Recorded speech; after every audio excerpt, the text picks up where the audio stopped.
Alors, bienvenue à cette troisième édition des Rendez-vous d'Histoire de Québec. Mon nom est François Lafont, animateur et diffuseur pour cette édition justement des Rendez-vous d'Histoire de Québec entièrement numérique. Alors, bon retour en fait à ceux et celles qui nous suivent depuis le début de la journée et bienvenue à tous ceux et celles qui se joignent à nous en cours de route pour cette conférence en fait de M. Yannick Cormier qui va porter sur le Québec et la lutte à la contrebande d'alcool de 1921 à 1939. Donc, petit mot de remerciement. On remercie les gens de MaTV de nous prêter justement l'équipement pour la captation audio et vidéo de la diffusion. Et on remercie également nos invités qui acceptent de se joindre à nous pour cette troisième édition des Rendez-vous d'Histoire de Québec. Alors, bref, petite présentation de notre invité. Yannick Cormier est historien de formation, donc baccalauréat et maîtrise en histoire, ainsi qu'un DESS en gestion publique.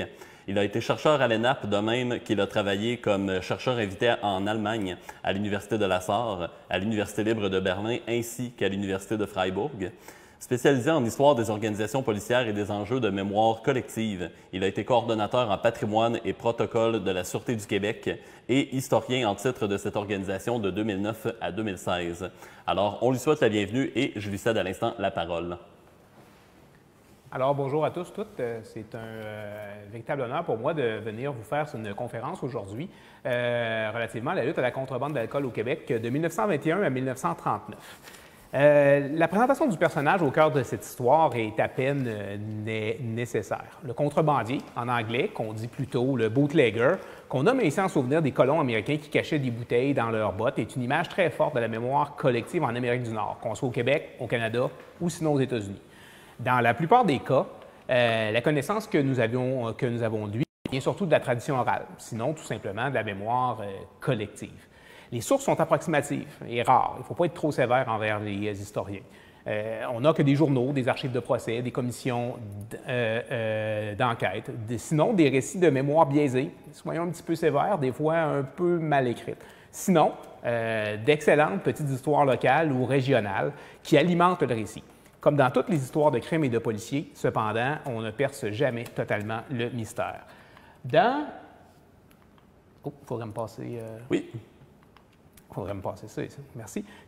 Donc, dans la mémoire collective, le bootlegger du début du 20e siècle est une espèce de personnage mi-héros, mi-bandit, qui est doté d'une part de réel, d'imaginaire aussi.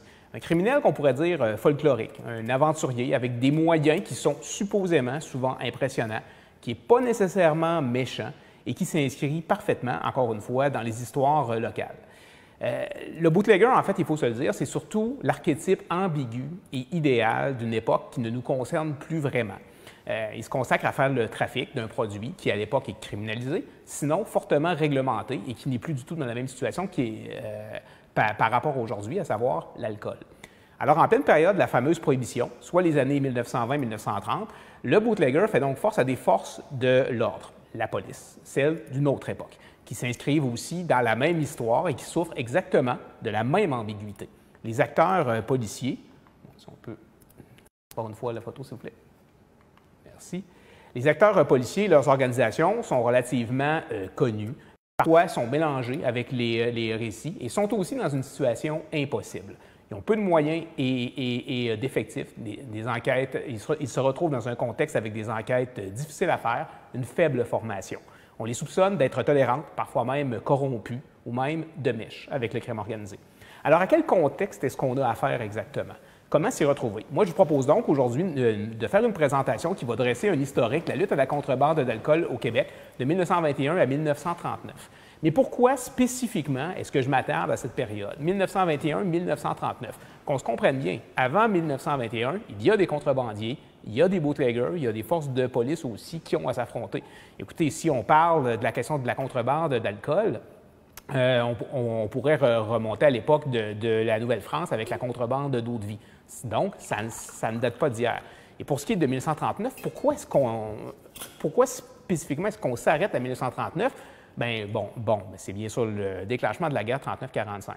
Mais la principale raison par rapport à ça, c'est que dans le fond, de 1921 à 1939, c'est une période où il y a une espèce de zénith en matière de lutte à la contrebande d'alcool qui est atteint. Tout simplement parce que c'est la période de notre histoire où l'État, la police, mais aussi le système judiciaire et par effet de rebondissement, si je puis me permettre, les journaux commencent à s'intéresser de façon très sérieuse à la contrebande, tout simplement parce qu'on se rend vraiment compte qu'il y a un problème, un enjeu de criminalité majeur.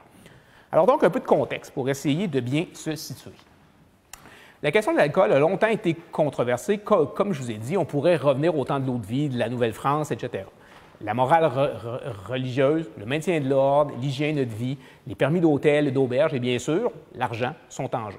Au 19e et au début du 20e siècle, un peu partout en Amérique du Nord, aux États-Unis, mais aussi au Canada anglais et au Québec, il y a une espèce de mouvement de partisans de la prohibition avec plein de différentes tendances, soit qui est partisan donc de la criminalisation et de la fabrication, de la vente et de la consommation de l'alcool, qui commence à prendre de plus en plus de nombreux adhérents. L'alcool est jugé responsable de bien des vices. Ainsi, au Québec, on cherche donc à criminaliser le produit. C'est donc aux États-Unis que les militants en faveur de la prohibition vont triompher. En 1920, la loi qu'on appelle la loi Volstead est adoptée et elle va être appliquée jusqu'en 1933. Elle va donc criminaliser l'alcool sur le territoire américain. Mais cependant, cette criminalisation du produit ne fait pas disparaître la demande, au contraire. La corruption, la contrebande d'alcool et les speakeasies, s'il préférerait mieux en français, des espèces de débits clandestins, vont se mettre à proliférer dans tous les États américains pendant toute cette période, les fameuses années 20, les années folles. Le crime organisé, il vit donc ses premières heures. On peut penser à la mafia de New York, ou sinon même à la pègre d'Al Capone. La situation est plus complexe au Canada. Les provinces vont adopter des lois concernant la prohibition entre 1900 et 1920. Et le Québec, pour faire changement, va faire figure d'exception. Après une prohibition de quelques mois en 1918, un an plus tard, en 1919, un référendum sur la question va être tenu. Les Québécois vont voter en majorité pour que l'État n'interdise pas la bière, le vin et le cidre. 1921, 2 ans plus tard, le Québec, avec le gouvernement libéral d'Alexandre Taschereau, va donc voter la loi sur les liqueurs alcooliques qui va établir la prohibition, mais en laissant l'option ouverte aux municipalités réfractaires, ce qui va être le cas quand même pendant plusieurs années.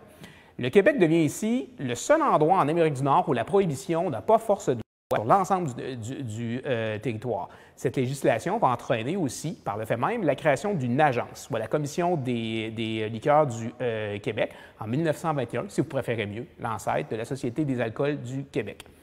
Plusieurs pouvoirs sont concédés à la Commission. D'abord, le monopole de l'importation, du transport et de la vente de l'alcool dans la province, l'attribution du permis de vente aux hôtels, aux restaurants, les tavernes, les clubs, etc. Et finalement, un droit un peu particulier qui est de constituer un corps policier pour surveiller le trafic d'alcool, un service de surveillance de la Commission des liqueurs. Ce service de surveillance-là va changer de nom en 1934 pour s'appeler la police des liqueurs, mais même dans les années 1920, ces agents-là se faisaient soit appeler des agents secrets ou sinon des membres de la police des liqueurs. En bon jargon aussi, dans les journaux, dans certains rapports de police, etc., ces policiers-là étaient surnommés les liqueurs. Donc, dans ce contexte, des magasins de la Commission commencent à ouvrir un peu partout à travers la province, mais avec des restrictions quand même assez particulières. Toutefois, dans plusieurs régions, l'alcool est cher et difficile d'accès. Les liqueurs et les bières se limitent aux hôtels et aux auberges, sinon, par exemple, à quelques petits magasins. Au départ, soit dit en passant, on ne permet pas que les magasins de la Commission des liqueurs ouvrent dans les municipalités de 5 000 âmes et moins. Certaines régions, pour ne mentionner par exemple que la Gaspésie ou l'Abitibi, vont devoir attendre de nombreuses années avant d'avoir une succursale. La plus à l'est, pour vous donner un exemple, étant située à l'époque à Rivière-du-Loup. Certains comtés aussi du Québec, par le fait même, ont adapté des prohibitions complètes.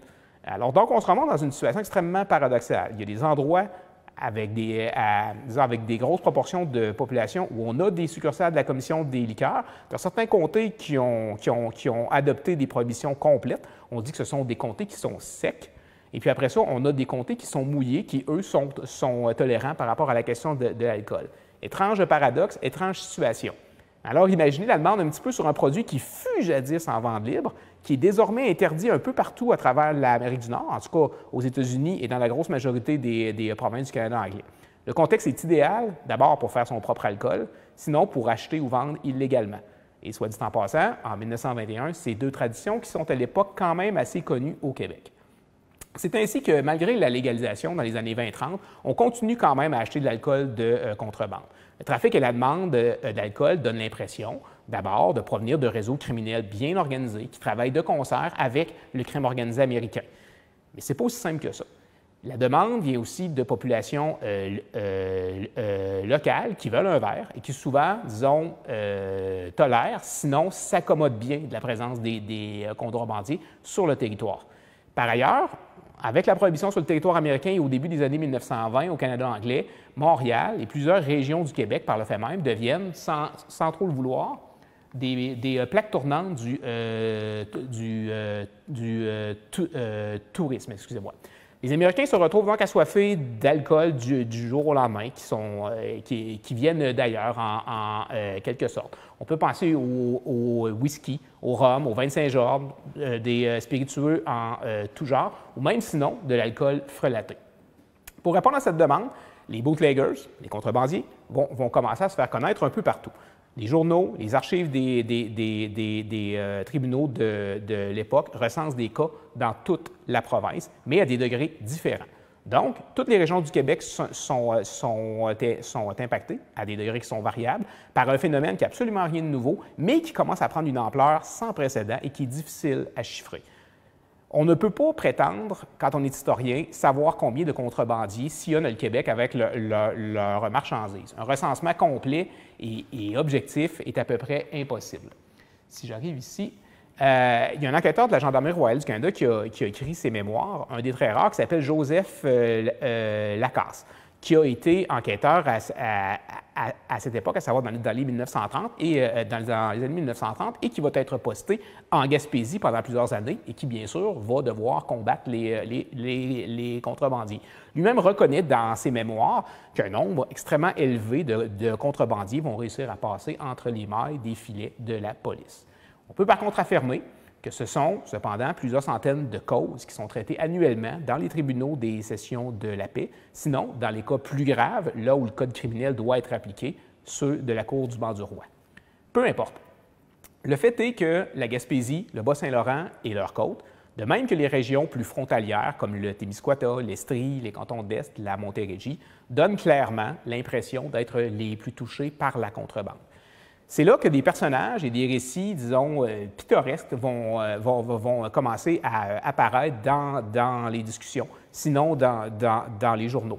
Dans tous les cas, et dans la plupart des régions, outre les cas de dénonciation qui tournent vraiment autour de la morale publique, les habitants sont confrontés au bootlegging, mais ils craignent davantage, disons, non pas des épisodes de criminalité violente, mais bien plutôt le désordre et l'ivrognerie, la décadence des mœurs, mais vraiment rarement les violences ou l'intimidation de la part des contrebandiers. Cela ne veut pas dire que le bootlegging se fait sans violence, mais que le peuple semble s'accommoder du phénomène. Il est soit dit en passant là depuis quand même longtemps. La demande est là et elle n'est pas, bref, exclusivement qu'américaine. Pour l'anecdote, on peut recenser certains noms, si je peux me permettre, de célèbres contrebandiers qui vont sillonner le Québec et qui vont se faire connaître à cette époque-là. Un des plus connus en Gaspésie est Sonny White. Un gros merci aux gens des Archives nationales en Gaspésie de m'avoir aidé à retrouver son dossier. Sonny White est un contrebandier parmi de nombreux autres. En Gaspésie, on peut aussi penser à Valmont Leblanc, qui va devenir encore une fois une espèce de mi-héros, mi-bandit en Gaspésie pendant ces années-là. Dans la région du Témiscouata, compte tenu de ses proximités avec la frontière du Maine, il y a un personnage qui va s'imposer, Alfred ou Fred Lévesque, qui va entretenir des pistes de contrebande, surtout au courant des années 1920. La petite municipalité de Rivière-Bleue a comme immortalisé le personnage avec un festival qui est encore reconnu aujourd'hui, bien sûr, le festival du Bootlegger.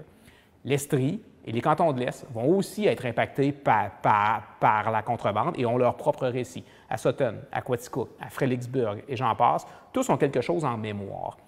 Exemple parmi plusieurs, le célèbre contrebandier Arthur Saint-Pierre qui va sévir en Estrie pendant plusieurs années, qui va assassiner un de ses rivales, un certain Malloy. On ne peut pas oublier non plus pour l'Estrie le cas du chef de police de Quaticook qui s'appelle Johnny Boudreau, qui à la fin des années 1920, soit dit en passant une espèce de champion réputé de la contrebande, que là on va retrouver mort mystérieusement dans un accident de la route directement sur la frontière. Une mort qui sera, selon certains, jamais élucidée à 100 %. La Montérégie est aussi dans la même situation, qui connaît aussi ses propres épisodes. Le plus connu, encore un parmi tant d'autres, est celui de Conrad Labelle, qui va faire fortune dans la première moitié des années 1920. Ça ici, c'est un personnage où, disons, les frontières entre la réalité et la fiction sont un petit peu minces, si je puis me permettre. Il va devenir une espèce de personnage mythique de la Prohibition, avec des prétendues connexions avec Al Capone, avec la mafia et la pègre américaine. Il était, en tout cas entre autres, recherché de façon très importante, tant par les corps policiers québécois, canadiens qu'américains. Beaucoup de noms qui veulent dire en fait beaucoup de nuances. Les moyens qui sont déployés passent par toutes les gammes. Il ne faut pas penser uniquement à l'image du contrebandier, ces nombreux acolytes qui se promènent sur des goélettes ou des bateaux à moteur avec des armes à feu, avec des mitraillettes, etc., des véhicules et je ne sais trop quels moyens. La réalité est plus complexe et elle est plus diversifiée. Beaucoup de bootleggers sont modestes. Dans des causes judiciaires que l'on retrouve au sein des tribunaux des sessions de la paix, on retrouve de petites activités de contrebande sur des bases locales. Les causes en région éloignées ou, par exemple, dans les petites villes en sont le meilleur exemple. On se met à violer discrètement les lois fédérales sur les taxes, douanes et assises, sinon celles, bien sûr, de la loi sur les liqueurs alcooliques au niveau provincial. Québec et Montréal voient, par exemple, plusieurs citoyens, même des établissements, se mettre à utiliser des alcools frelatés, fabriqués dans des alambics de fortune et faire des contrebandes, ayons pas peur des mots, un peu banals. Par exemple, l'Abitibi, qui à l'époque est en pleine colonisation, à l'époque des années 1920-1930, ne semble pas vraiment confronté à des réseaux criminels de grande envergure, mais bien plutôt à de nombreuses petites équipes avec des moyens qui sont limités. Toujours est-il qu'elle voit ce type de trafic d'alcool fleurir et les pouvoirs publics se retrouvent absolument incapables de faire face au fléau, les pouvoirs publics locaux. La distance, l'isolement, une forte demande de la population, des bûcherons, des membres des Premières Nations aussi, contribuent, disons, à entretenir le phénomène. Mais il faut se dire un petit peu, il faut dire en quelque sorte les vraies affaires, parce que en parlant tout simplement de petits contrebandiers, on ne fait pas le tour de la question. Les images de contrebandiers plus fortes, peut-être même celles qui viennent à l'esprit, sont aussi présentes. C'est ce que j'appelle des contrebandes un peu plus spectaculaires, plus grosses, avec des cargaisons de milliers de gallons qui se font avec des moyens de transport bien plus imposants, par bateau, par voiture, sinon par les villes, sinon même aux États-Unis. Dans les cas les plus connus, seuls ou en groupe, des équipages de bateaux, souvent des marins fort expérimentés, font le trafic par goélette, sinon par bateau à moteur, ce qu'on appelle à l'époque des speedboats, dans le Golfe et sur le fleuve Saint-Laurent, et ils sont à l'affût de repères pour leurs marchandises, sinon en voiture. L'objectif étant de se rendre, bien sûr, auprès des grosses clientèles, à savoir dans les villes, et bien évidemment, sur leur plus forte demande, la frontière américaine. Ça, ici, on peut voir un exemple de certains bateaux qui sont saisis par la Gendarmerie royale du Canada. Ça, c'est en Gaspésie, si je me souviens bien. Ça, ici, c'est la même chose. Ça, c'est un port où on ramassait des boîtes de contrebande à cette époque. Donc, il est important de prendre en considération pour bien comprendre la grande contrebande, c'est que le fleuve Saint-Laurent devient, à cette époque, un repère stratégique des grands contrebandiers. On peut penser aux îles du Bas-Saint-Laurent et du Golfe.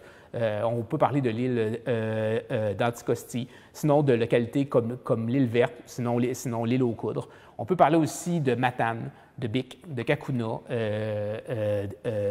d'Escourt, de Lillet sur la rive sud, de Bercinis ou même de Baie-Trinité sur la côte nord. C'est une question principalement de volume, mais aussi de visibilité, parce que toute cette activité navale attire l'attention des corps policiers provinciaux et fédéraux qui y consacrent bien évidemment de forte énergie. Et une des raisons principales pour lesquelles ils s'intéressent, comme j'ai dit, c'est donc une question de volume, sauf que deuxièmement, quand il y a de la contrebande qui se fait par bateau en comparaison avec des petits contrebandiers locaux, c'est exactement la même chose pour les journaux qui vont se mettre à s'intéresser aux plus fortes contrebandes. On y revend des produits qui sont volés à la commission des liqueurs, sinon même de l'alcool frelaté, comme la fameuse Bagos, du Hen Brand et bien d'autres produits. Sinon, ce sont aussi des produits qui sont fabriqués par des brasseries, sinon des distillateurs du Canada, et même souvent de l'alcool des îles françaises de Saint-Pierre-et-Miquelon, qui est situé à 25 km des côtes de Terre-Neuve. C'est une belle affaire. Le territoire français de Saint-Pierre-et-Miquelon, qui appartient donc à la France, est nullement soumis aux lois de prohibition. Il devient alors l'entrepôt d'alcool de l'Amérique du Nord au grand complet. Les distillateurs et les contrebandiers, en plus d'écouler leur production de whisky, de rye et de gin, vont bénéficier ici encore d'un plus large éventail de produits à proposer à leur clientèle. Vin, champagne, cognac, scotch, vous avez juste à demander. C'est ce qu'on appelle l'époque du rum running, c'est-à-dire la course au rhum, si vous préférez, et nombreux y cherchent leur compte. La demande, qu'elle soit québécoise, canadienne ou américaine, est immense. La demande américaine est bien évidemment la plus forte. Qui plus est, on n'est pas à une époque où les normes de surveillance de la frontière canado-américaine sont celles d'aujourd'hui. Pour des témoins de l'époque, malgré une présence policière quand même impressionnante, j'y reviendrai, là, les lignes canado-américaines sont une véritable passoire. Certaines histoires racontent, là ici on en prend puis on en laisse, que des routes encore connues aujourd'hui ont été ouvertes par les contrebandiers. Toujours est-il que ce soit modestement, sinon avec de vastes moyens, des petites et d'immenses fortunes vont s'ériger au Canada, aux États-Unis. Aux États-Unis, on peut penser à la fameuse histoire de la famille Kennedy qui va faire fortune en travaillant avec la question de la contrebande. Ensuite, des familles canadiennes comme les Bronfman qui vont devoir subir certains procès à cette époque, dont ils seront acquittés, faute de preuves, mais dont les noms vont sortir souvent dans de nombreuses enquêtes et procès. Et quand je dis souvent, je dis très souvent. Mais maintenant, que font les pouvoirs publics? Est-ce qu'ils luttent contre ces criminels? Est-ce qu'ils tolèrent? Est-ce qu'ils sont complices? Trop souvent, dans les récits de contrebandiers, on parle de la police comme une espèce d'organisation unique, omnipotente, les bons contre les méchants. C'est un peu manichéen, mais c'est ainsi que la représentation que bien des gens qui relatent les épisodes de contrebande présentent les corps policiers. La réalité est plus complexe. Les intervenants sont nombreux, en compétition, sinon même en coopération, et vous verrez que tout n'est pas blanc comme neige. Regardons d'abord qui sont au cœur de la lutte à la contrebande, puis ensuite comment ils opèrent, comment est-ce qu'ils vont innover, mais aussi, et le plus important, comment est-ce qu'ils vont échouer. D'abord, on est dans les années 1920. On sort de la Première Guerre mondiale. La réaction à la révolution bolchevique en Russie, les troubles sociaux, les désillusions du conflit qui se terminent font craindre la révolution dans plein de pays. Peu importe si les menaces sont réelles ou fictives, selon les contextes, mais les troubles sociaux qui s'opèrent un peu partout en Occident à la fin des années 1910 et au début des années 1920 sont nombreux en Europe et en Amérique. Le ressentiment face à la guerre mondiale qui se termine est fort partout. On dirait que la paix ne passe tout simplement pas. Mais quelle est la solution qui est préconisée par les pouvoirs publics? Et ça concerne le Québec, ça concerne le Canada aussi. C'est tout simplement la création, la spécialisation, sinon la croissance de forces policières. Des corps policiers que nous connaissons bien vont apparaître, sinon vont se moderniser, ou sinon même vont se doter de services plus spécialisés. C'est ainsi dans l'air du temps pour les États occidentaux de donner une réponse qui est répressive. Pour la lutte aux bootleggers, c'est exactement la même chose qui va se passer. Alors, qui sont les joueurs? C'est bien plus complexe qu'on ne le pense. J'arrive ici. D'abord, au niveau fédéral, il y a 3 agences d'application de la loi qui sont en place. Les officiers des douanes, bien sûr, qui surveillent la frontière. Sinon les côtes et les ports. Ensuite, le Service fédéral de surveillance du revenu qui va opérer jusqu'en 1927. Et ensuite de ça, il y a la Gendarmerie royale du Canada qui va être mise en place suite à une grande grève, la grève de Winnipeg, qui va avoir lieu à la fin des années 1910, 1919 pour être plus précis. Tous ces 3 corps policiers fédéraux ont comme responsabilité au Québec et ailleurs de faire respecter les lois sur les douanes, taxes et assez systématiquement violées par les contrebandiers, bien sûr, et c'est une infraction fédérale. À noter qu'au tournant des années 1930, la Gendarmerie royale du Canada, suite à des scandales qu'on va voir un peu plus tard, va s'imposer comme joueur omnipotent, notamment ici, avec la mise en place de nombreux détachements sur une base permanente sur le territoire à partir des années 1930. Au Québec, c'est exactement la même situation.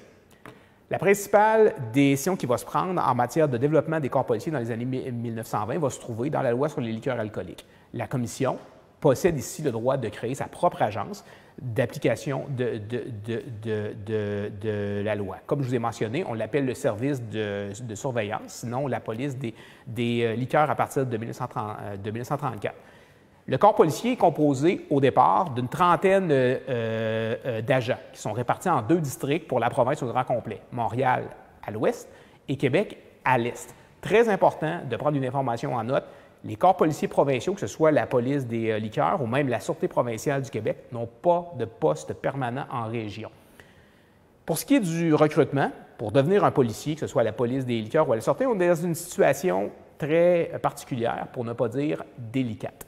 Comme dans certaines polices municipales aussi, le recrutement est lié sur le contact politique, c'est-à-dire de haut en bas de la hiérarchie. Pour être recruté dans un corps policier, il faut la signature d'un député du parti au pouvoir, préférablement de votre comté. Ce soutien qui est obtenu, c'est une espèce de système informel qui existe depuis à peu près le 19e siècle, que l'on retrouve dans toute la fonction publique du temps, civile ou policière, que l'on nomme le système des poteaux. Le poteau étant la personne qui va soutenir votre candidature pour devenir un policier. Si je vous laisse vous faire vos propres scénarios sur ce qui se passe quand il y a des élections et surtout des changements de gouvernement. Ce qui fait que jusqu'aux années 60, c'est là que le système va disparaître, mais disons que c'était un contexte assez particulier. Donc, l'écrasante majorité des agents qui sont recrutés au sein de la police des liqueurs sont d'anciens détectives privés, sinon des vétérans de la Première Guerre mondiale. Une célèbre agence de détectives privés, l'agence Thiel, qui est spécialisée dans l'infiltration et la répression des mouvements de gauche, va fournir une bonne part des effectifs à la police des liqueurs. Le reste sont surtout d'anciens soldats. Ce petit corps policier doit donc faire respecter le transport, la vente et la consommation de l'alcool partout sur le territoire, tout comme la fameuse question des permis. Soit dit en passant, en son absence, les polices municipales et la Sûreté provinciale peuvent aussi mettre cette loi en application. Il n'est donc pas rare de les voir intervenir ensemble dans plusieurs causes, pour la simple et bonne raison que la police des liqueurs est restreinte dans ses responsabilités, au sens où elle ne peut pas mettre en application les lois du Code criminel, mais bien exclusivement celles sur la loi sur les liqueurs alcooliques. Alors, quand on a certains types d'incidents qui impliquent le Code criminel, la police des liqueurs, pour intervenir, avait besoin d'un certain soutien. Alors, au niveau provincial et au niveau fédéral, comment fonctionnent les enquêtes? Le défi est immense. On n'est pas au 21e siècle avec les développements technologiques policiers que l'on connaît comme aujourd'hui. On n'a pas d'effectifs policiers qui sont nombreux, très peu de véhicules de patrouille, peu d'équipements, à peu près pas de formation. Quand on est policier à l'époque, on apprend sur le tas, pour consacrer une vieille expression. Qui plus est, dans toutes les régions, sauf à Québec et Montréal, la police des liqueurs et la Sûreté provinciale n'ont pas de poste en région. Alors, elles ne peuvent se fier que sur le soutien de petits corps policiers municipaux quand il y en a, et il y en a très peu. Donc, on part de loin. La base de l'enquête policière en matière de contrebande de l'époque se fait de 2 façons. D'abord, dans les grandes villes, dans les grands centres, la police collecte les renseignements, embauche des indicateurs, opère des filatures, recense les lieux, les établissements, etc. Bref, base d'un travail d'enquête. Mais ce travail, on ne le retrouve plus avec on ne le retrouve seulement avec des policiers qui sont établis sur un territoire dans la longue durée, ce qui, lorsque les policiers provinciaux, les membres de la police des liqueurs ou de la Sûreté sont appelés à aller en région éloignée, n'est pas le cas, parce qu'ils sont là pour de courts laps de temps. Mais la seconde façon, celle qui va s'imposer dans la lutte au bootlegger, est la plainte, si vous préférez mieux, la dénonciation, qui est acheminée aux autorités provinciales ou municipales. Donc, par le biais du bureau du procureur général, soit dit en passant, le procureur général, dans ce temps-là, dans le temps de Tachereau et de Duplessis, c'était le premier ministre. Ça vous donne une idée d'un petit peu de comment les choses fonctionnaient.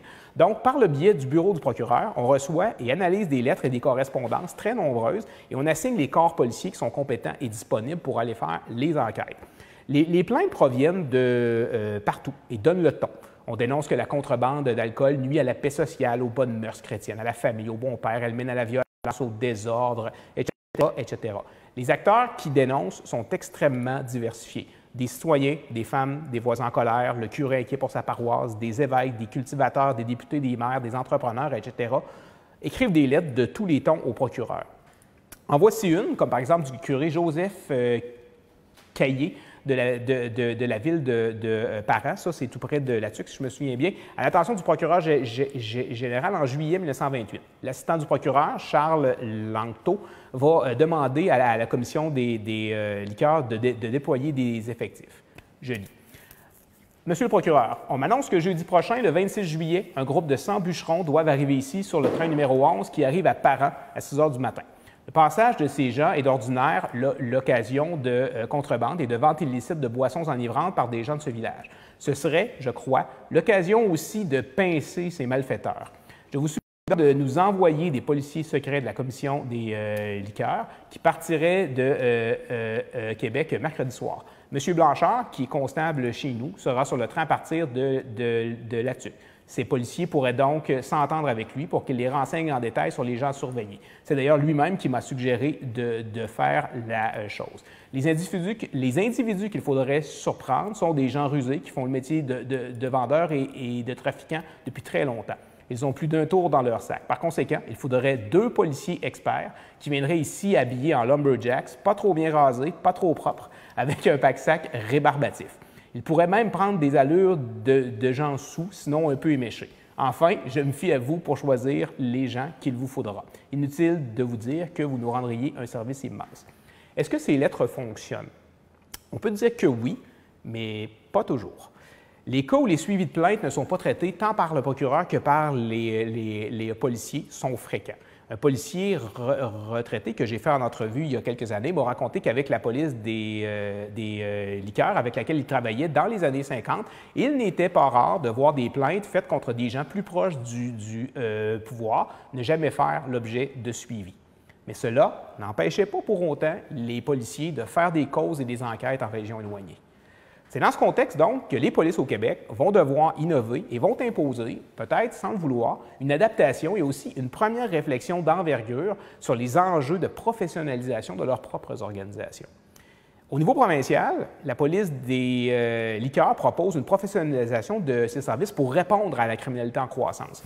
Le corps se développe rapidement. D'à peine 35 hommes en 1921, la police des liqueurs réussit à tripler ses effectifs en 5 ans. Elle en atteint à peu près 200 vers 1940 approximativement. Ça vous donne une idée un petit peu de la croissance des besoins. On le sait, la contrebande de l'alcool du temps commence à s'accroître de plus en plus dans les années 1920 et elle semble devenir incontrôlable.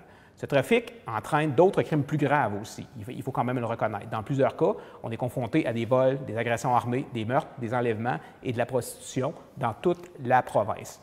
La fin des années 1920 voit donc poindre certains épisodes violents. Ce n'est pas la norme, ce n'est pas comme ça à tous les jours et on n'est pas du tout dans la situation américaine. Mais malgré tout, il y a certains épisodes violents qui ne sont pas évidents à traiter pour les corps policiers. En voici un exemple parmi tant d'autres. Joseph Patry, que vous voyez sur la photo ici, est un célèbre inspecteur de la police des liqueurs qui raconte dans une entrevue qu'il a donnée aux Archives nationales, qui a été faite peut-être il y a une quarantaine d'années approximativement, raconte avoir été confronté dans le village de Mont-Louis, en Gaspésie, à la mafia américaine au milieu des années 1920. La description qu'il a faite est quand même assez intense. C'est un affrontement à l'arme à feu, etc. Bon, bref, les membres de ce corps policier-là se retrouvent dans des situations quand même assez complexes. Tout ça pour dire que l'ampleur des réseaux, l'augmentation constante des saisies et des interventions et aussi des plaintes qui sont reçues, de même que certains épisodes violents, forcent les policiers donc à développer les premières méthodes d'enquête modernes, notamment par la collecte et l'échange de renseignements, l'utilisation d'agents doubles ou de délateurs, sinon de la filature en véhicule. Parce qu'il faut reconnaître une chose, l'automobile, dans les années 1920, devient un des outils privilégiés par les contrebandiers et par le fait même, va devenir celle des policiers aussi. Alors, malgré une certaine modestie, la police des liqueurs parvient à mener des opérations dans à peu près toute la province. Ainsi, l'espèce de mandat limité d'application de la loi sur les liqueurs alcooliques, qui est imposée à la police des liqueurs, va la forcer à mettre en place des projets de collaboration avec les corps policiers du Québec, du Canada, mais aussi des États-Unis, entre autres sur la frontière canado-américaine. Ces 2 photographies-là, ici, si on les regarde, non, ce ne sont pas quelques amis dans un camp de pêche dans les années 1930, mais ce sont bien des escouades conjointes qui sont composées de policiers de la Gendarmerie royale du Canada, de la Sûreté provinciale, mais aussi de la police des liqueurs. Ce qui peut paraître quelque chose de banal aujourd'hui est une innovation quand même assez considérable à cette époque-là. Ce sont donc les premières opérations conjointes durables de l'histoire policière auxquelles on est confronté, ce qui, un tant soit peu, augmente l'efficacité et mène à des saisies quand même spectaculaires sur terre et sur mer. Il existe peu de rapports de police dans les archives pour ces opérations-là. Cependant, les journaux du temps sont friands de ces faits divers. Au fédéral, c'est la même situation pour l'application de la loi sur les taxes et les assises. La GRC déploie à son tour des moyens sans précédent pour soutenir ses policiers. Partout au Québec, ce sont des détachements qui sont mis en place sur une base permanente. De 1920 à 1925, pour vous donner une idée un peu rapide, les effectifs de la GRC triplent. On passe de 8 policiers sur le territoire québécois en 1923 à 35 hommes en 1928, 156 en 1932. D'ailleurs, en moyenne, dans les années 1920, le fédéral menait approximativement une moyenne de 80 à 100 dossiers d'enquête sur les taxes douanes et assises à chaque année. Puis après, à partir de 1932, on passe à plus de 1000 enquêtes en moyenne à chaque année. Ça vous donne à peu près une idée un petit peu du développement de la desserte policière qui s'opère. Les deux pays de gouvernement commencent donc à donner de gros moyens à leur corps policier, et ce, principalement au tournant des années 1930. Donc, il y a des patrouilles qui commencent à scruter les côtes du fleuve pendant des mois, voire des années, à la recherche d'autres bateaux, de grottes, sinon de caches qui sont utilisés par les contrebandiers. Les journaux de la décennie 1930 rapportent des perquisitions et des arrestations dans de nombreuses villes et villages côtiers. Même quelques avions sont aussi pour traquer les bateaux sur le fleuve et dans le Golfe. Toutefois, c'est bien beau de vanter l'innovation des corps policiers, mais le fait est que l'ampleur du phénomène de contrebande sur le territoire doit nous faire relativiser les choses. Très souvent même, les policiers font remarquer que la complicité d'une partie de la population ne permet pas aux constables de recueillir les preuves pouvant mener à des condamnations. Le plus grave défi qui est posé aux policiers, à savoir de monter une preuve suffisante pour amener les suspects devant les tribunaux, devient carrément un problème. Les effectifs sont surtout insuffisants pour contrer l'ampleur du problème. Comme ils le constatent eux-mêmes, un observateur de l'époque, un policier du nom de Beauchemin, explique que le maintien de l'ordre dans les villages et les villes dépend beaucoup plus de circonstances qui ne peuvent pas être contrôlées par la police. Par exemple, le chômage temporaire, le manque d'argent, les retards dans l'approvisionnement d'alcool par les contrebandiers, le départ des hommes pour les bois, etc., ont beaucoup plus d'impact sur le maintien de l'ordre qu'une faible présence policière, souvent temporaire, dans les localités. Pour citer le constable Beauchemin, ici, quand il n'y a pas de boisson, c'est tranquille comme dans nos meilleurs villages de la province. En fait, il faut le dire, les moyens répressifs que l'État québécois et le fédéral mobilisent dans la lutte aux contrebandiers sont peut-être innovateurs, mais sont insuffisants et ne fonctionnent que partiellement. Mais le fait est connu de tous et chacun à l'époque, bien des mémoires en témoignent, les cargaisons ne sont pas toutes saisies. Dans les cas les plus fréquents, elles sont débarquées sur les grèves, elles sont chargées dans des camions pour être transportées vers les grands centres et la frontière. Est-ce qu'on est confronté à l'impuissance des policiers, la tolérance, la complicité? C'est une bonne question. Alors, sans rien idéaliser, dans les années 20-30, les forces policières réussissent quand même à mener des opérations importantes contre les contrebandiers qui sont couronnées de succès et qui défraient les manchettes. Pourtant, la corruption semble évidente, mais elle est difficile à prouver, tout comme la tolérance face à certains crimes. On est dans la même situation au fédéral où le travail du service de surveillance du ministère du Revenu, tout comme les agents des douanes, est systématiquement remis en question, sinon critiqué par l'opposition, soit les conservateurs fédéraux. Et l'envergure de cette corruption est exposée à la suite d'une perquisition bien anodine qui survient en 1924, que le journal Le Devoir va appeler d'un titre accrocheur, l'intéressante histoire de la barge Tremblay. Automne 1924, des enquêteurs de la police des liqueurs, avec alors Joseph Patry et le directeur du corps policier, Edmond Panet, mènent une filature de Québec à Montréal contre un bateau de contrebandiers, la barge Tremblay. La saisie du bateau et son contenu va bien, de même que l'arrestation des contrebandiers. Tout ça a lieu dans le port de Montréal aux petites heures du matin de novembre 1924.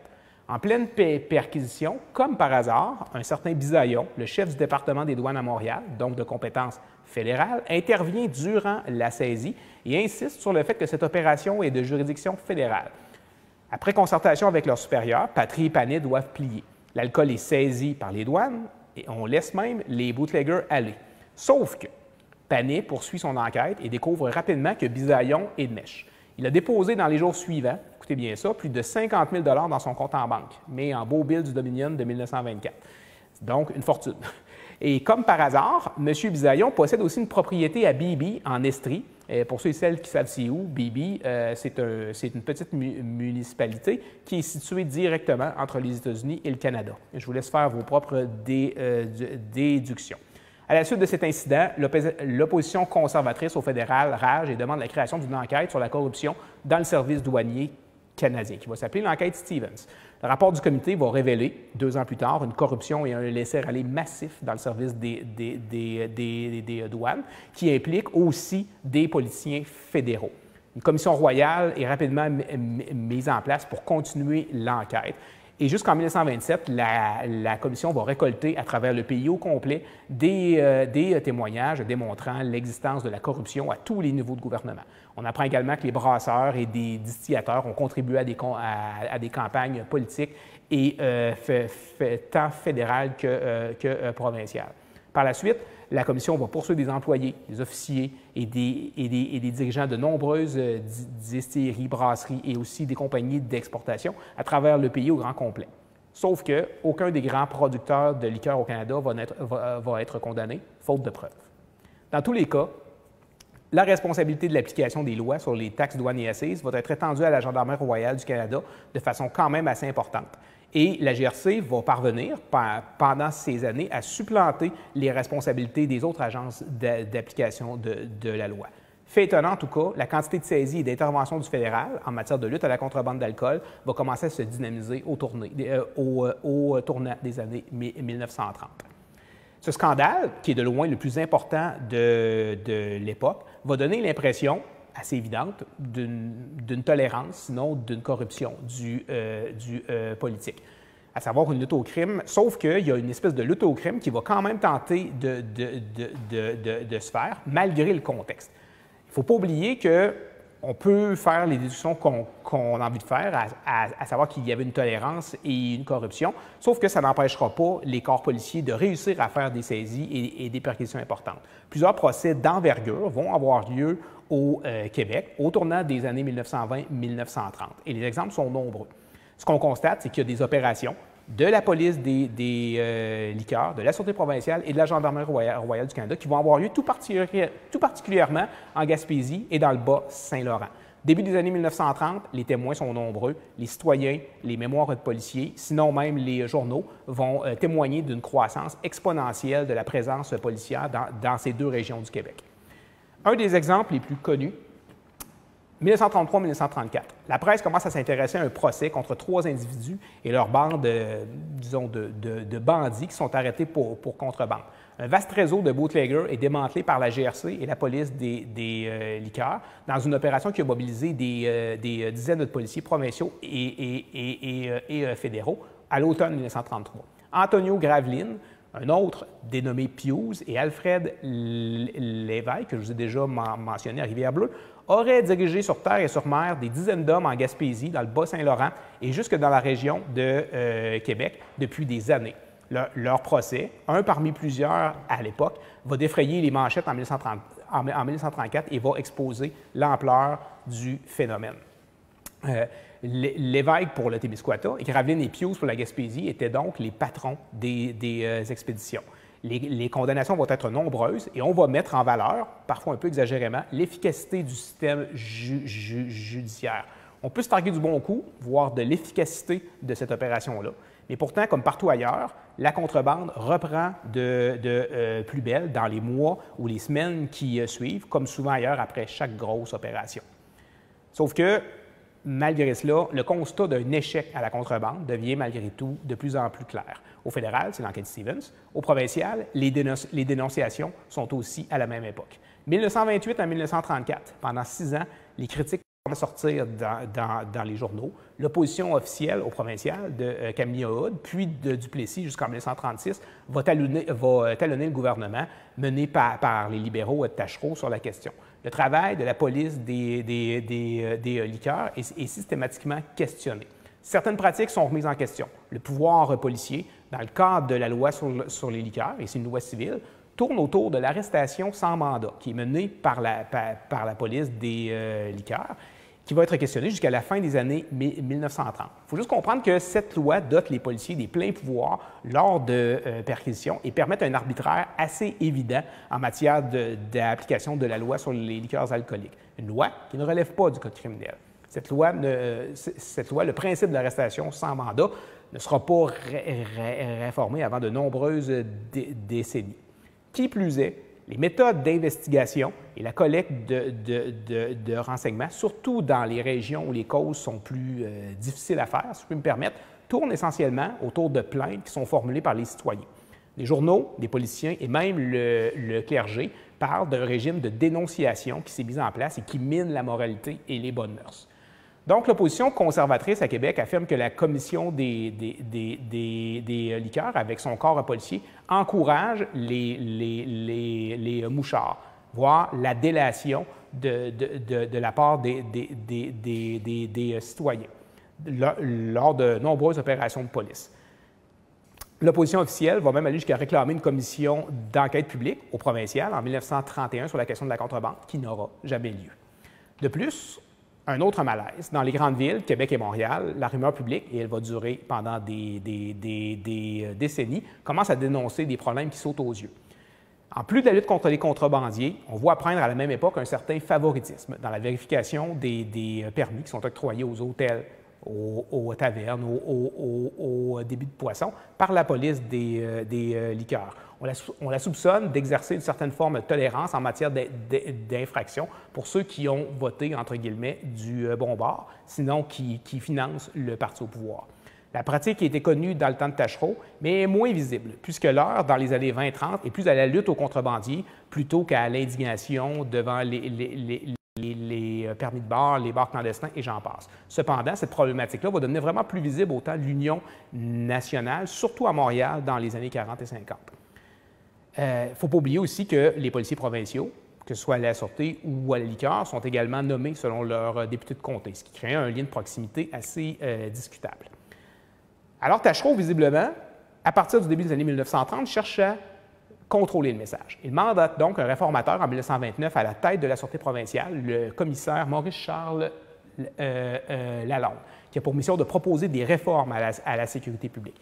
Il livre rapidement le fameux rapport Lalonde au début des années 1930 en proposant des réformes majeures. Création d'une école de formation pour les policiers provinciaux, la fin de l'ingérence politique dans les embauches, ouverture de postes permanents en région, création de districts de policiers, fusion des polices provinciales, etc. Taschereau aura le mérite de l'écoute sur un point, en ouvrant des postes de la Sûreté du Québec en région qui étaient gérés conjointement par la Sûreté et la police des liqueurs.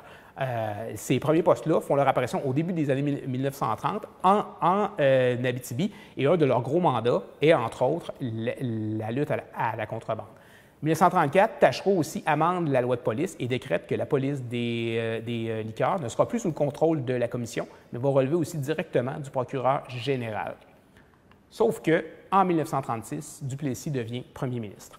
Une réforme de la police est fort attendue. Alors, avant de changer la loi, Duplessis s'empresse de renouveler les bonnes vieilles méthodes d'ingérence en licenciant, écoutez bien ça, la presque totalité des effectifs de la Sûreté provinciale en septembre 1936 pour empêcher ce que l'on nomme à l'époque, pour embaucher ce que l'on nomme à l'époque des policiers du bon bord.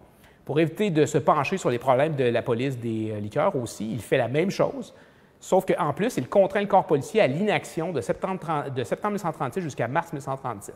Bref, aucun corps policier provincial au Québec ne se consacre à la question de l'alcool pendant plus que 7 mois. Assez particulier. Si le chef ne règle pas tous les problèmes, Duplessis va cependant livrer une pièce législative majeure dans son premier mandat qui est un peu oubliée par les historiens. La loi de police de 1938, qui va réformer la desserte policière en fusionnant toutes les polices provinciales, la gendarmerie, la police de la route, la police judiciaire, y compris la police des liqueurs, en un seul organisme, celui que vous connaissez probablement, la Sûreté provinciale du Québec, c'est-à-dire l'actuelle Sûreté du Québec, si vous préférez. Puis aussi, en ouvrant la voie à la mise en place de postes policiers provinciaux permanents dans toutes les régions du Québec, des postes qui vont progressivement être ouverts dans les années 40, 50 et au-delà. La question de l'ingérence et de la formation vont devoir attendre à peu près jusqu'aux années 60. Je termine. Je répéterai encore, les polices et les contrebandiers à cette époque sont dans un contexte un peu, disons, particulier, où les frontières entre la lutte au crime sont ambiguës et le rôle de l'État et du politique sont plus que discutables. Est-ce qu'on va être un jour capable de faire totalement la lumière sur le problème de la contrebande dans les années 20-30? J'en doute fortement. Mais ça ne veut pas dire qu'on doit s'empêcher de relater cette histoire, simplement de reconnaître notre subjectivité.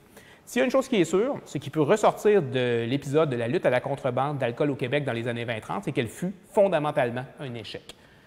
Les corps policiers, malgré d'étonnantes innovations dans leur secteur, n'ont ni les ressources humaines, financières et matérielles pour faire face à une problématique de cette ampleur, mais aussi de cette complexité d'un point de vue social, économique et même politique. La guerre aux bootleggers était, pour citer un directeur policier de l'époque, ingagnable. On est donc devant un contexte difficile à comparer avec le monde d'aujourd'hui. On a un voisin du Sud qui a criminalisé un produit, alors que nous le tolérons en même temps. On a une loi qui impose, par la réglementation sévère d'un produit, une espèce de contrôle social qu'on n'a jamais vu auparavant, qui va être réformé progressivement, surtout dans l'après-guerre. Puis une population qui s'accommode de la situation, sinon qui considère que le crime n'en est pas un vraiment, puis des corps policiers qui sont insuffisamment outillés avec un contexte d'ingérence et, disons-le, de sous-développement. Ensuite de ça, quoi qu'on en dise et quoi qu'on en pense, il faut établir une chose. Le contexte de la lutte à la contrebande d'alcool entraîne surtout le gouvernement provincial dans une réflexion sur l'intervention de l'État en matière de sécurité publique. Certaines réformes vont avoir lieu, notamment les fameux postes en région, mais la véritable professionnalisation devra se faire attendre. On va vraiment la voir apparaître plusieurs décennies plus tard, soit dans les années 60 et 70. Donc, je termine. La tentation de jugement critique contre cette lutte est forte et justifiable, là. Mais il faut reconnaître des nuances, notamment que certaines problématiques criminelles, comme la lutte à la contrebande, vont créer des innovations qui vont perdurer au travers des décennies. Il importe donc de ne pas, disons, exclusivement juger les policiers, ni même le comportement de certaines élites qui ont pris leur part du gâteau, sinon même d'une population qui s'accommodait de ce type de crime, mais bien de savoir qu'on porte un jugement sur une époque. Et cette époque-là, elle est révolue. La demande, tant au Québec qu'aux États-Unis, était forte. Les moyens des contrebandiers ordinaires, sinon du crime organisé, étaient quasi infinis, et ceux des organisations de police étaient limités.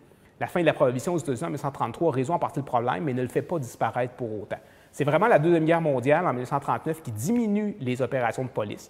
Puis les journaux se mettent à délaisser le dossier, même si des opérations sont recensées encore des fois de temps à autre. Avec le conflit et l'après-guerre, l'État, les journaux et l'opinion commencent à rediriger aussi leur attention vers d'autres enjeux de moralité. Les loteries, la prostitution, Montréal, etc. vont voir l'intérêt pour la lutte aux contrebandiers diminuer. C'était pas mal ça que j'avais à vous dire, puis je serais vraiment intéressé à entendre vos questions. Merci beaucoup. Alors justement, on a quelques questions qui sont apparues dans le chat tout au long de votre présentation. C'était vraiment très intéressant. Merci beaucoup. Merci. Donc, je vais relayer les questions. Justement, on en a eu quelques-unes. Il y avait notamment Marie-Josée Roy qui se demandait s'il y avait des contrebandiers en Beauce également. En Beauce, oui, il y en avait. J'ai recensé quelques cas. Je n'ai pas de noms rapidement qui me viennent à l'esprit. Ce que je peux vous dire, c'est que Sainte-Marie-de-Beauce et Saint-Georges-de-Beauce sont impactés. La frontière américaine n'est pas extrêmement loin, mais je peux vous confirmer qu'il y a eu quelques causes qui sont faites. Si ma mémoire est juste, là, 1923, 1924, 1925, dans ces alentours-là, j'ai vu des dossiers passer. Là. Très bien. Et sinon, Alex Tremblay-Lamarche qui se demandait, avez-vous pu dégager un profil type du contrebandier? Est-ce que c'est davantage, par exemple, des anglophones, des francophones, plus des gens en milieu rural qu'en milieu urbain, des gens nés au Québec ou ailleurs? Ou est-ce qu'il y a un profil type des contrebandiers? C'est une excellente question qui me tourmente beaucoup. La source principale que j'ai, il faut se dire franchement, c'est les journaux. Ensuite de ça, c'est les archives du ministère de la Justice, principalement les causes des sessions de la paix. C'est extrêmement mixte. On a majoritairement des contrebandiers qui sont anglophones anglophones qui sont francophones, surtout dans les régions rurales. Par contre, on arrive en Abitibi, tu as une mixture de contrebandiers qui est époustouflante. On a des anglophones, on a des francophones, on a des Européens de l'Est, on a des Ukrainiens, des Polonais qui sont là, qui font de la contrebande aussi. C'est donc très varié. À partir des archives, des causes, il y aurait quelque chose de très intéressant qui pourrait être fait avec ça, là. Lucie Desrochers qui nous mentionne la bagasse fabriquée dans les alambics de nos campagnes, dans les cabanes à sucre notamment. Est-ce que c'était pour la consommation locale ou pour la contrebande d'une certaine importance? Les deux. C'était vraiment les deux. Moi, je dirais, mais là, encore une fois, je ne peux pas vraiment me commettre parce que c'est vraiment dur à savoir qu'est-ce que les gens buvaient précisément. De façon générale, la bagasse qui était fabriquée dans les cabanes à sucre était passait probablement prioritairement pour les consommations plus locales. Sauf qu'en contrepartie, ça n'a pas été rare de voir des perquisitions, des saisies quand même très importantes opérées par les corps policiers, où est-ce qu'on voit de la grosse alcool à patate de mauvaise qualité qui était envoyée direction des États-Unis, sinon vers les grands centres, là. Vicky Onufriou qui demande « Y a-t-il eu des points positifs à la contrebande d'alcool? Est-ce qu'on peut évaluer l'impact de cette activité sur l'économie locale et régionale? » Oh boy! OK. Grosse question quand même. Oui. C'est difficile de répondre clairement à une question comme celle-là. Moi, je pense que ceux qui se sont enrichis, ce sont vraiment d'abord et avant tout les contrebandiers. L'État canadien, l'État québécois, c'est-à-dire les gouvernements, je ne parle pas des individus en particulier, ne se sont pas enrichis dans ces opérations-là. Les élites qui ont pris part, probablement oui, les contrebandiers aussi. Sauf qu'avec la question de la contrebande arrive un paquet d'autres phénomènes, à savoir simplement qu'il y a plein d'autres commerces qui commencent à apparaître avec ça. Mais c'était beaucoup des commerces qui flirtaient avec la criminalité. Je ne pourrais pas répondre oui, clairement à ça. René Baudin qui demande « Est-ce qu'on peut affirmer que la naissance de l'Empire Bronfman, entre parenthèses Seagram's, est étroitement sinon exclusivement liée à la prohibition américaine? » Pas exclusivement, mais étroitement. Clairement.